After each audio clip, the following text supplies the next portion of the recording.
কি করলে স্বামীর প্রতি ভালোবাসা বাড়ে তা জেনে নেওয়া যাক প্রতিব্রতা কাকিমার থেকে। হ্যাঁ হ্যাঁ ঠিক আছে, তুমি সাবধানে থেকো আর ঠিকঠাক করে খাওয়া দাওয়া করো। হ্যাঁ ঠিক আছে, রাখছি।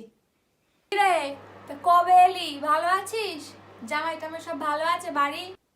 ও হ্যাঁ কাকিমা, এইমাত্র এলাম। আমি ভালো আছি, তোমরা সবাই কেমন আছো? ও ভালো কথা। হ্যাঁ, সিঁদুর শাখা পড়িসনি? পড়েছিস তো মোটে দেখা যায় না গা।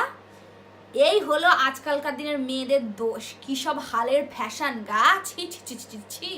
না আছে শাখা সিঁদুর, আর না আছে স্বামীর প্রতি কোনো সম্মান আর ভালোবাসা। উচ্ছন্নে গেল সমাজটা।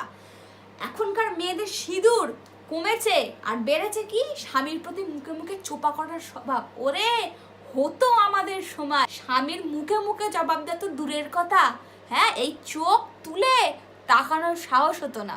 ওরে এই শাখা সিঁদুর স্বামীর মঙ্গল কামনায় কাজে লাগে, স্বামীর প্রতি ভালোবাসা বাড়ে।